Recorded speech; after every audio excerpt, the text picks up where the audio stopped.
इधर राजस्थानी प्रवासियों और मजदूरों की बेहतरी के लिए काम में लगी हुई है राजस्थान फाउंडेशन। किस तरह से वो मददगार साबित हो रही है इन प्रवासी मजदूरों के लिए, राजस्थान फाउंडेशन के चेयरमैन धीरज श्रीवास्तव हमारे साथ जुड़े हुए हैं। चलिए उनसे बात करते हैं। धीरज जी, विदेशों से बड़ी संख्या में राजस्थानियों को लाया गया है, लेकिन अभी भी कई राजस्थानी विदेशों में फंसे हुए हैं। इन राजस्थानियों को वापस लाने के लिए सरकार क्या प्रयास कर रही है?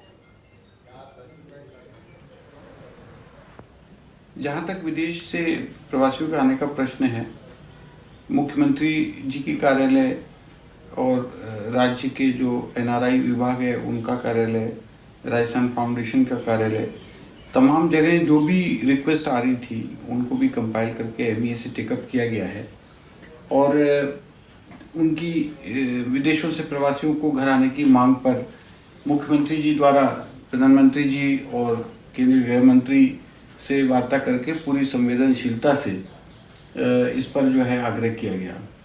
इसके बाद ही और भी राज्यों की डिमांड रही होगी तो स्पेशल फ्लाइट्स शुरू हुई और इवैक्यूएशन का प्रोसेस स्टार्ट हुआ। अभी आपने देखा होगा कि माननीय मुख्यमंत्री जी ने विदेशों में जो हमारे राजस्थानी समुदाय के भाई बहन हैं उन परिवारों से करीब 150 से भी ज़्यादा लोगों से वीसी के ज़रिए बात करी और उनको उनकी कुशलक्षेम पूछी, उनको इस बात का आश्वासन दिया कि सरकार आपके साथ है इस संकट के समय में। मेरा ख्याल है कि राजस्थान पूरे देश में ऐसा पहला राज्य होगा जिसने जहाँ के मुख्यमंत्री ने ऐसे वैश्विक महामारी के दौर में अपने प्रवासियों की कुशलक्षेम पूछी हो और संकट की घड़ी में उनके साथ अपना विश्वास दिलाया। जी धीरज जी, दूसरे राज्यों से भी कई प्रवासी राजस्थानियों को लाया गया है, लेकिन अभी भी फंसे कई प्रवासी राजस्थानियों को वापस लाने के लिए क्या उपाय किए जा रहे हैं? माइग्रेंट वर्कर्स का जहाँ तक सवाल है, एक राज्य से दूसरे राज्य में जाने के लिए उनको अनुमति देने के लिए राजस्थान के मुख्यमंत्री जी के विशेष आग्रह पर केंद्र सरकार ने अनुमति प्रदान करी। ये बात मुख्यमंत्री जी ने सबसे पहले उठाई। राजस्थान सरकार ने अन्य राज्यों में फंसे प्रवासियों को वापस लाने के लिए प्रवासियों एवं सरकार के बीच में एक समन्वय स्थापित करने के उद्देश्य से पूरे राज्य के दो वरिष्ठ आईएएस आईपीएस ऑफिसर्स को अपॉइंट किया। कोविड का वॉर रूम, जिसमें कोरोना संबंधित सभी समस्याओं के जानकारी के लिए 24/7 एक सेल स्थापित किया गया। इसमें माइग्रेंट और राजस्थान में जो अन्य फंसे हुए मजदूर हैं उनकी समस्याओं के समाधान को प्रायोरिटी पर डिस्पोजल किया जा रहा है।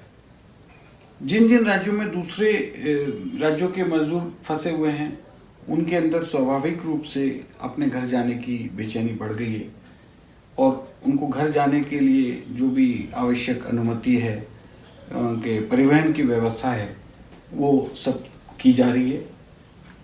जहाँ तक मेरा व्यक्तिगत मानना है, भारत सरकार को ज़्यादा से ज़्यादा इस संबंध में विशेष रेलें चलाकर पॉइंट टू पॉइंट डेस्टिनेशंस के हिसाब से और इनको घर पहुँचाने का मौका देना चाहिए। बिल्कुल, और ये प्रवासी श्रमिक भी चाहते हैं, लेकिन सीएम ने पीएम से और ट्रेन चलाए जाने की मांग की है। ऐसे में क्या लगता है कि केंद्र कब तक इस मांग को पूरा कर देगा? आपको ध्यान होगा कि पहले भी राजस्थान के मुख्यमंत्री जी ने ही ट्रेनें चलाने की मांग रखी थी जी। और जो वीसी हुई है पीएम की, उसमें भी विशेष आग्रह किया गया है कि रेल जो है एक सशक्त माध्यम है मजदूरों को वापस पहुंचाने का, और चूंकि इनकी भारी तादाद है श्रमिकों की और वो नॉर्मली फुलफिल नहीं हो सकती है, और जब ऐसी कोई स्टेज है तो उसमें राज्य सरकार श्रमिकों के हित में पूरा सहयोग करने के लिए तैयार है और उनके लिए कोई भी टिकट भी नहीं उनका चार्ज किया जाएगा। इस तरीके का भी मुख्यमंत्री जी ने आदेश जारी किए हैं। जी धीरज जी, बड़ी संख्या में ऐसे कार्यरत मजदूर जिन्हें अचानक लॉकडाउन होने के चलते मजदूरी से हाथ धोना पड़ा है और उनका मेहनताना भी रोक लिया गया है, इन मजदूरों को उनका मेहनताना वापस दिलवाने के लिए क्या कोई कदम उठाए गए हैं?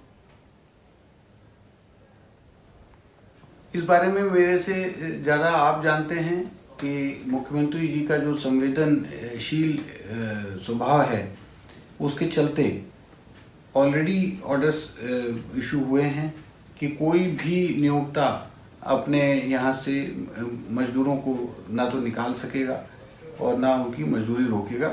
अगर इस तरीके का कोई प्रकरण ध्यान में आता है तो इस पर गवर्नमेंट स्ट्रिक्ट एक्शन ले। चलिए, बहुत शुक्रिया धीरज श्रीवास्तव जी फर्स्ट इंडिया से बातचीत के लिए।